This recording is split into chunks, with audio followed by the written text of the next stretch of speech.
Bienvenidos a estudiar la palabra de Dios primer día de la semana.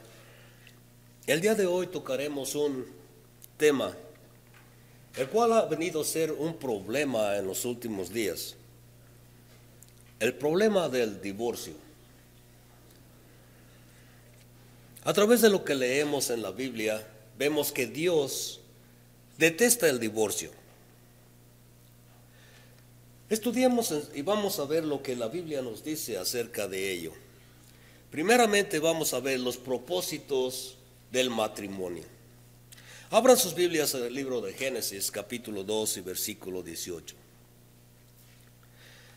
Dios en este pasaje hace una compañera para Adán. Génesis capítulo 2 y versículo 18 nos dice: y dijo Jehová Dios, no es bueno que el hombre esté solo, le haré ayuda idónea para él. Esa ayuda idónea era un complemento para Adán. No era bueno que él estuviera solo, y así Dios le hace una compañera. El propósito era para evitar fornicación. Primera de Corintios capítulo 7. Primera de Corintios capítulo 7 y versículo del 2 al 5 nos dice: pero a causa de las fornicaciones cada uno tenga su propia mujer y cada una tenga su propio marido. El marido cumpla con la mujer el deber conyugal y asimismo la mujer con el marido.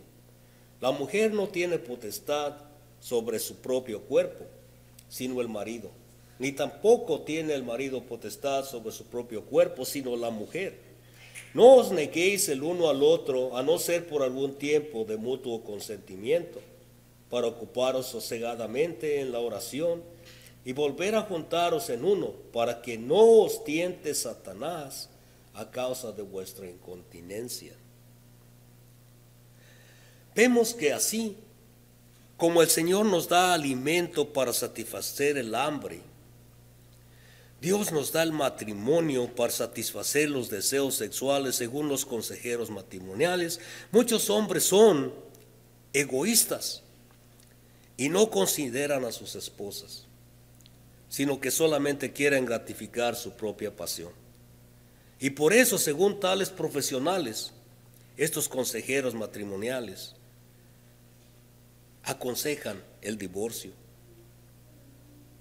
Y a muchas mujeres, por esa misma causa, les gustaría eliminar las relaciones íntimas del matrimonio. Pero el propósito del matrimonio era para tener una ayuda idónea, un complemento para el hombre. Otra de las razones y propósitos del matrimonio es la procreación. Vemos que Dios en el mismo capítulo 1 de Génesis, capítulo 1 de Génesis y versículo 28, dice: y los bendijo Dios y les dijo: fructificad y multiplicaos, llenad la tierra y sojuzgadla, y señorear de los peces del mar, en las aves en los cielos y en todas las bestias que se mueven sobre la tierra.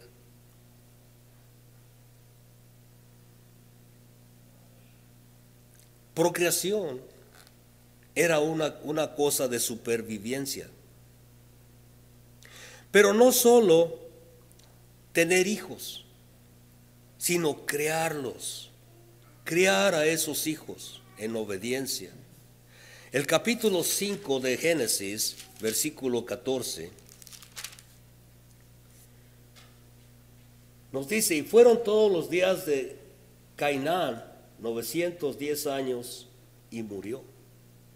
Crearlos a través de esas vidas, guiándolos, es un arreglo ideal el que nuestro Dios hizo al crear el matrimonio. Este arreglo ideal era una protección económica de la mujer y los hijos. Primera de Timoteo, capítulo 5 y versículo 8.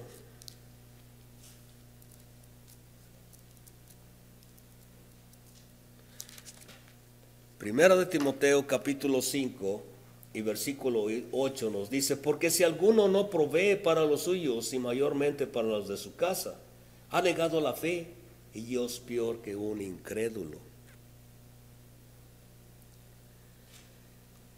Esto produce un estado de bienestar para la familia que le da al hombre la obligación de proveer para su casa.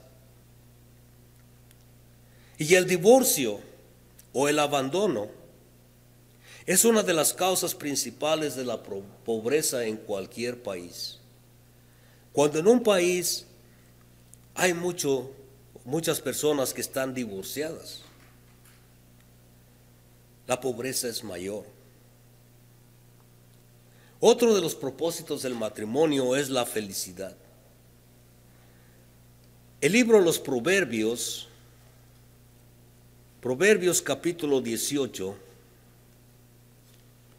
y versículo 22,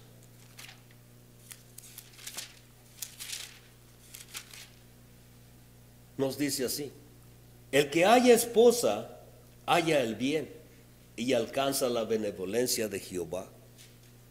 La felicidad es alcanzada una vez que el complemento llega. En el libro de Eclesiastés, capítulo 9 y versículo 9,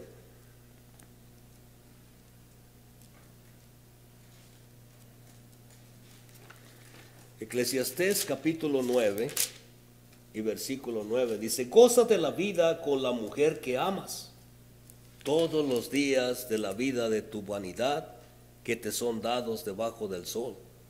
Todos los días de tu vanidad, porque esta es tu parte en la vida y en tu trabajo con que te afanas debajo del sol. La felicidad es proveída a través del matrimonio que constituyó Dios.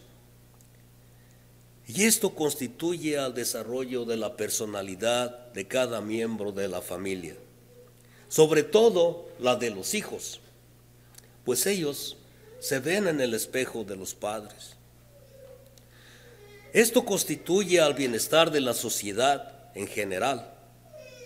El hogar es el fundamento de la nación.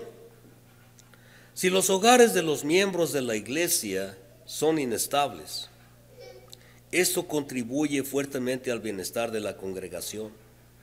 Y por el otro lado, problemas familiares pueden causar problemas en la congregación. Ese es el propósito del matrimonio. Pero ¿cuál es la importancia del matrimonio? ¿Cuál es lo serio y lo divino del matrimonio? Esto lo podemos ver en el ejemplo de Jesús. Lo vemos en la relación entre Cristo y su iglesia. El libro de los Efesios capítulo 2, Efesios capítulo 2, versículo del 24 al 27.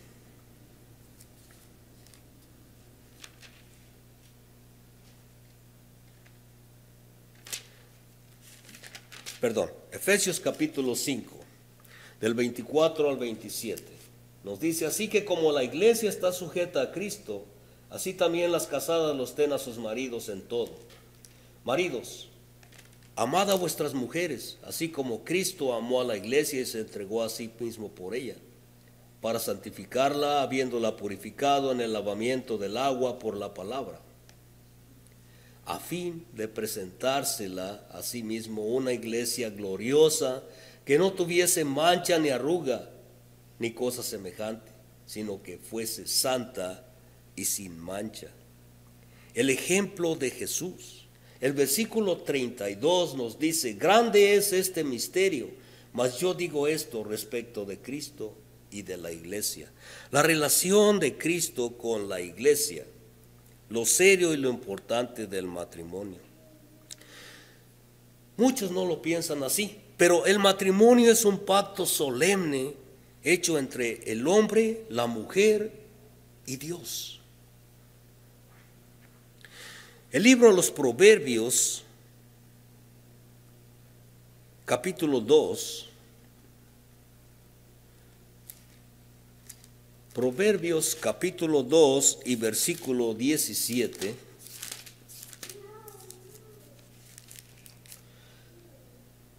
Dice, la cual abandona al compañero de su juventud y se olvida del pacto de su Dios. El pacto es hecho entre el hombre, la mujer y Dios. En el Nuevo Testamento, en el libro a los Romanos capítulo 7, Romanos capítulo 7 y versículo 2 y 3, nos dice, porque la mujer casada no está sujeta por la ley al marido mientras éste vive. O más bien, repito, porque la mujer casada está sujeta por la ley al marido mientras éste vive.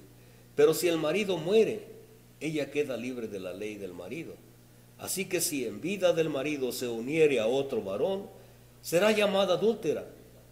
Pero si su marido muriere, es libre de esa ley, de tal manera que si se uniera a otro marido, no será adúltera. El pacto solemne, al quebrarlo, se vuelve un problema. Primera de Corintios, capítulo 7 y versículo 39,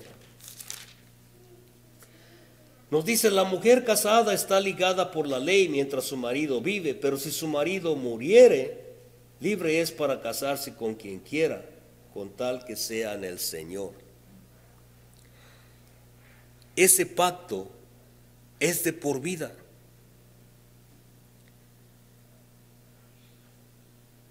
Y Dios dice en Génesis capítulo 2, versículo 24.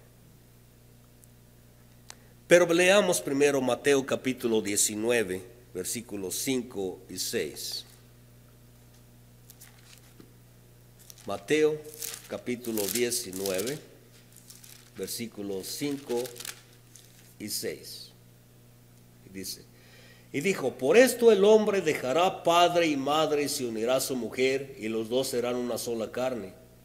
Así que no son ya más dos, sino una sola carne. Por tanto, lo que Dios juntó, no lo separe el hombre. Pero esto fue dicho primero en el Antiguo Testamento, como mencionaba, el libro de los Génesis, capítulo 2 y versículo 24. Dice, por tanto dejará el hombre a su padre y a su madre y se unirá a su mujer y serán una sola carne. Vemos que desde el principio de la creación esto fue dicho.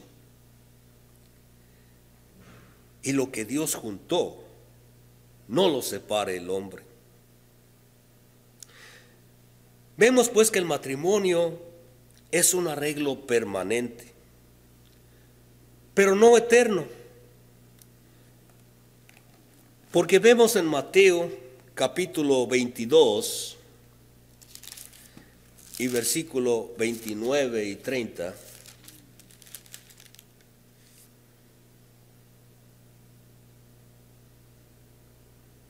que nos dice, entonces respondiendo Jesús les dijo, erráis ignorando las Escrituras y el poder de Dios. Porque en la resurrección ni se casarán ni se darán en casamiento, sino que serán como los ángeles de Dios en el cielo. El matrimonio entonces es un arreglo permanente, pero no es un arreglo eterno. Pues al morir no seremos más marido y mujer. Pero sí debe durar hasta que la unión sea disuelta por la muerte. La palabra unirse es unir firmemente, unir como con pegadura. ¿Qué tal la pegadura del matrimonio de muchas parejas? Alguno es muy débil. Hoy en día hay muchas marcas de pegamento sumamente fuertes que son capaces de unir dos cosas muy diferentes. Pero la pegadura del matrimonio debe ser más fuerte que todas estas pegaduras que existen. Vemos que dice que lo que Dios juntó no lo separe el hombre en Mateo 19:6. Desgraciadamente el concepto moderno es que el matrimonio debe durar hasta que dejemos de amarnos el uno al otro. Y los términos que se usan con respecto al divorcio son repudiar, soltar, despedir. Mateo 19:6. Mateo capítulo 19, versículo 6. Dice que así que no son ya más dos, sino una sola carne. Por tanto, lo que Dios juntó no lo separe el hombre. Hoy en día, algunos hacen mucha distinción entre separarse y divorciarse y le nombran que son diferentes. Pero es obvio que en estos textos que básicamente no hay diferencia entre repudiar y separarse y divorciarse. La palabra no hace tal distinción. Pero si no están juntos, están separados. En otras palabras, están divorciados.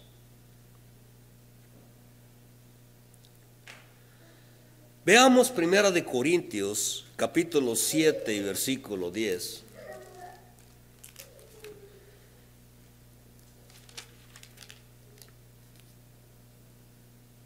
Capítulo 7, versículo 10 de 1 de Corintios, nos dice: pero los que están unidos en matrimonio mando, no yo, sino el Señor, que la mujer no se separe del marido, y si se separa, quédese sin casar, o reconcíliese con su marido, y que el marido no abandone a su mujer. Esta es la recomendación de Pablo, que es la recomendación de Dios a través de Pablo. El versículo 15 nos dice: pero si el incrédulo se separa, sepárese, pues no está el hermano o la hermana sujeto a servidumbre en semejante caso, sino que la paz nos llamó a Dios.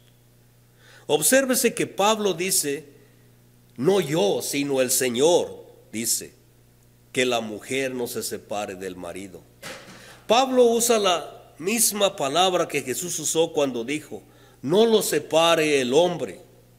Si el hombre repudia a la mujer o si la mujer simplemente se separa del hombre, en ambos casos separan lo que Dios juntó.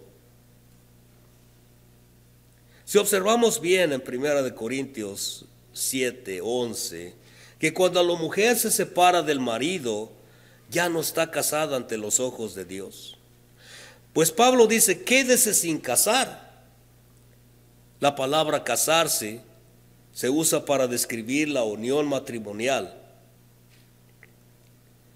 Es muy importante evitar el error enseñado por algunos de que está bien separarse o divorciarse con tal de que no se vuelvan a casar.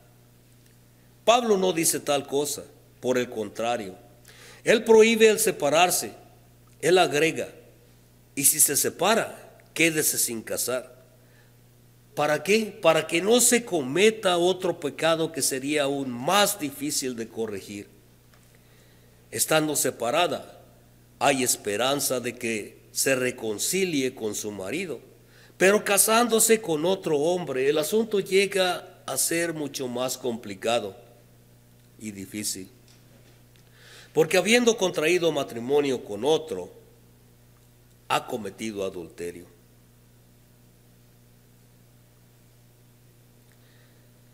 Abandonar, dejar y despedir es lo mismo que un divorcio. Estos son los términos que a veces se usan en el mundo. Pero ¿qué es lo que un divorcio hace o causa? Un divorcio separa lo que Dios une o junta. Y Mateo 19:6 nos dice que lo que Dios juntó, no lo separe el hombre. En otras palabras, esto va en contra del plan de Dios establecido en la creación, donde vemos en Génesis 1:26,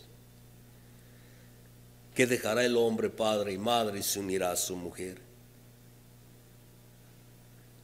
Y el divorcio, en lugar de hacer una carne, hace dos carnes, cuando debe de haber una sola carne. Mateo 19:6 también nos dice que así es que no son ya más dos, sino una sola carne. El divorcio destruye la protección contra la fornicación. Pues ya vimos que se debe tener una mujer para evitar esto. El divorcio destruye el hogar y los hijos son víctimas inocentes de esta gran injusticia. Es un verdadero trauma para ellos ver a los padres separados. Y son víctimas del egoísmo y de la carnalidad que provoca el divorcio. Se puede agregar also que otros familiares de los divorciados, sobre todo los padres, sufren a causa de este mal. El divorcio, que no es por fornicación, mancha a la iglesia. Pues sabemos que fornicación es la única causa para el divorcio. Ahora vemos que con razón Dios aborrece el divorcio. Y si amamos a Dios y le servimos, debemos amar lo que Él ama y aborrecer lo que Él aborrece. Veamos en el libro de los Romanos, capítulo 12.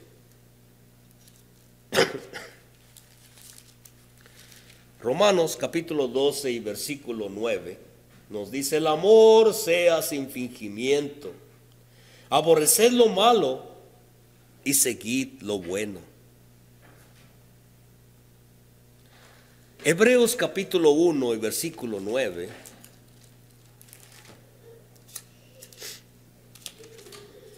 Hebreos capítulo 1 y versículo 9 nos dice: has amado la justicia y aborrecido la maldad, por lo cual te ungió Dios, el Dios tuyo, con óleos de alegría, más que a tus compañeros.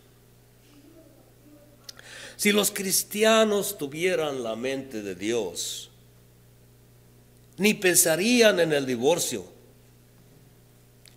No pensarían en el divorcio como si fuera un remedio de sus problemas matrimoniales. Pero ¿cómo se puede evitar un divorcio? Recordando que Jesús no permite el divorcio, excepto por una sola causa, la fornicación. Mateo 5:32. Mateo capítulo 5 y versículo 32 nos dice: pero yo os digo que el que repudia a su mujer, a no ser por causa de fornicación, hace que ella adultere, y el que se casa con la repudiada comete adulterio. Entonces, debemos olvidar pues las otras causas que son tan populares con la gente, como la incompatibilidad, no se entienden, los problemas financieros, la crueldad, el lenguaje abusivo, el que ella diga él no es cabeza del matrimonio, el que ella no esté sujeta a su marido, los suegros, los cuñados, las borracheras. Si es criminal, si ella es llorona o regañona o gastalona, todo esto debemos olvidarlo, pues no son causas para un divorcio. Debemos estar resueltos a amarnos el uno al otro en el sentido bíblico. Veamos Efesios capítulo 5 y versículo 24. Efesios capítulo 5 y versículo 24 nos dice: así que como la iglesia está sujeta a Cristo, así también las casadas los den a sus maridos en todo, no en parte, sino en todo.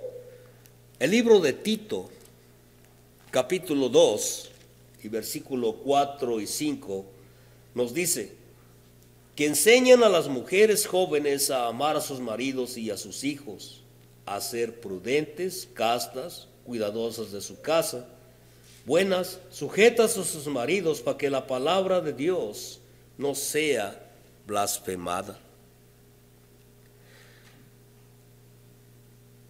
¿Cómo Jesús nos ama? Con un amor servicial y sacrificial, sin egoísmo. ¿Y qué ganó Jesús con amarnos? La muerte. Nos recomienda ser buenos el uno al otro, buscar el bien y la felicidad del uno para con el otro. Hágalo pues, es mandamiento de Dios. No hay que confundir el amar con me gusta. Debemos recordar que ahora no son dos más una sola carne, son uno. Lo que afecta a mi esposa me afecta a mí. Y como mujer, lo que afecta a tu marido te afecta a ti. Si amas a tu esposa o amas a tu marido, te amas a ti mismo. Pero si lastimas a tu esposa o lastimas a tu marido, te lastimas solo. Que los dos sean fieles a Dios, pues si son fieles a Dios, serán fieles el uno al otro. Leer, estudiar la palabra juntos, orar juntos, humillarse y dejar todas las obras de la carne y llevar el fruto del Espíritu. Así podremos evitar el divorcio. Veamos el libro a los Gálatas, capítulo 5. Gálatas capítulo 5 del 19 al 23.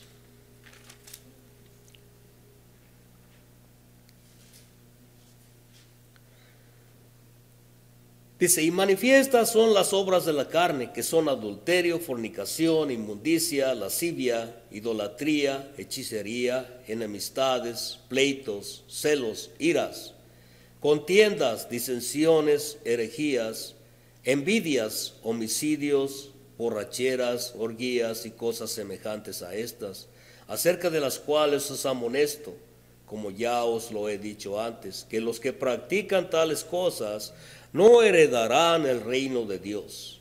Mas el fruto del Espíritu es amor, gozo, paz, paciencia, benignidad, bondad, fe, mansedumbre, templanza. Contra tales cosas no hay ley. Estos son los frutos del Espíritu que debemos llevar en el versículo 22 y 23. Paciencia, amor, mansedumbre, templanza.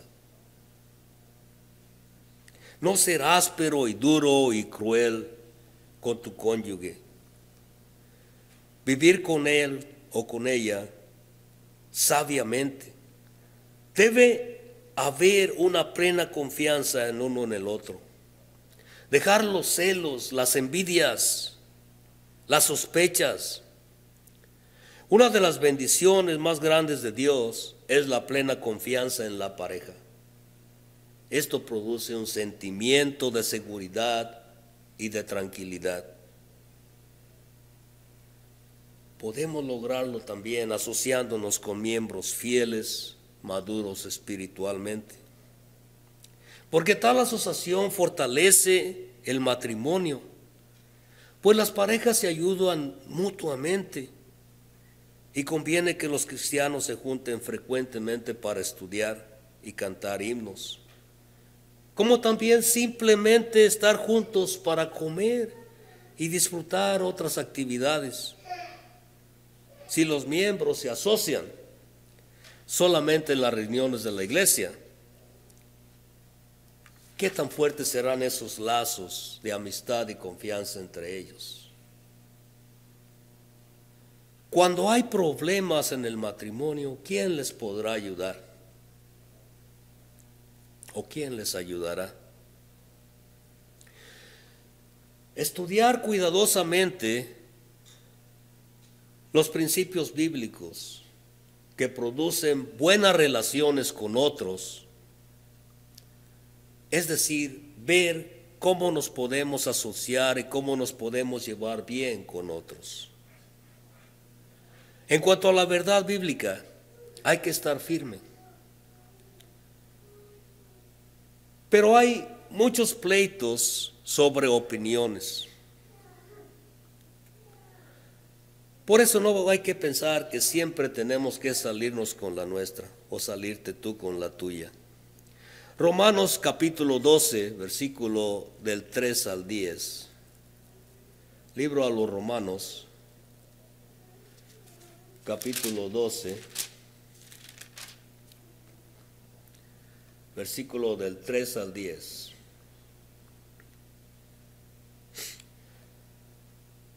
Dice, digo pues, por la gracia que me es dada a cada cual que está entre vosotros, que no tenga más alto concepto de sí que el que debe tener, sino que piense de sí con cordura conforme a la medida de fe que Dios repartió a cada uno.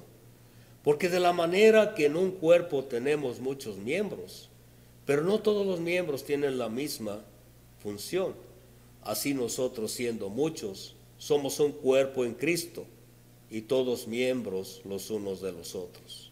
De manera que teniendo diferentes dones según la gracia que nos es dada, si el que de profecía, únese conforme a la medida de la fe, o si de servicio en servir, o el que enseña en la enseñanza, el que exhorta en la exhortación, el que reparte con liberalidad, el que preside con solicitud, el que hace misericordia con alegría. El amor sea sin fingimiento, aborreced lo malo, seguid lo bueno.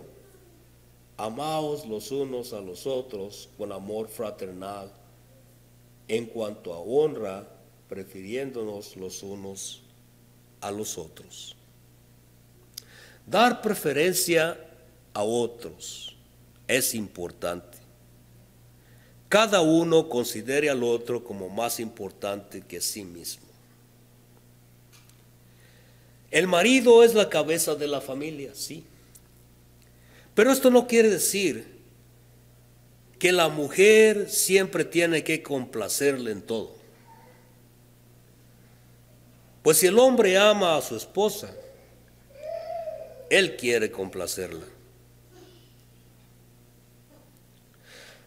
Un ejemplo muy bueno nos lo da en el libro de Santiago, capítulo 5. Santiago, capítulo 5 y versículo 16. Dice, confesaos vuestras ofensas unos a otros y orad unos por otros, para que seáis sanados. La oración eficaz del justo puede mucho. Confesar faltas en lugar de siempre buscar las fallas del cónyuge. Como último versículo vamos a ver a Colosenses capítulo 3 y versículo 12 y 13. Colosenses capítulo 3, versículo 12 y 13. Dice, soportándonos unos a otros y perdonándoos unos a otros, si alguno tuviere queja contra otro, de tal manera que Cristo os perdonó, así también hacedlo vosotros.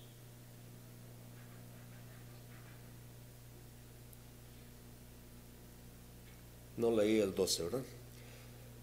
Dice, vestidos pues como escogidos de Dios, santos y llamados de entrañable misericordia, de benignidad, de humildad, de mansedumbre y de paciencia, soportándonos unos a otros y perdonándonos unos a otros. Si alguno tuviera queja contra otro, de la manera que Cristo os perdonó, así también hacedlo vosotros. ¿Cómo Cristo nos ha perdonado? Con un amor infinito. No buscando culpa en nosotros, sino tratando de salvarnos. ¿Cómo salvamos nuestro matrimonio? Actuando de la manera que Dios nos dice. Si ponemos primeramente a nuestro cónyuge y lo tratamos de una manera buena, con servidumbre, con humildad, con benignidad, con misericordia. Si nos soportamos unos a los otros y nos perdonamos nuestras culpas, ese matrimonio seguirá siendo un matrimonio, una unidad que Dios juntó. Pero si buscamos faltas en nuestro cónyuge, siempre vamos a separar tarde que temprano aquello que Dios juntó. Aquello que Dios dice que lo que Dios ha juntado no lo separe el hombre. No importa cómo le llames, separación. No hay otro. Si estás separado, estás divorciado. Si este es tu caso, necesitas mirarlo con paciencia y necesitas corregir aquello que ha sucedido. Pues si aún no has sido casado otra vez, tienes la oportunidad de volver a restablecer esa unidad que Dios ha hecho desde el principio del mundo. Y puedes reconciliarte y puedes hacer todo lo bien para tu familia. Los niños sufren demasiado con un divorcio, pero está en ti el evitarlo. Tus acciones serán premiadas un día. Has oído la palabra, si tienes un problema, necesitas ir a la Biblia. El problema puede solucionarse mientras tú estés dispuesto a cambiar tu actitud. Si te podemos ayudar en algo, puedes pasar al frente al cantar el himno de invitación.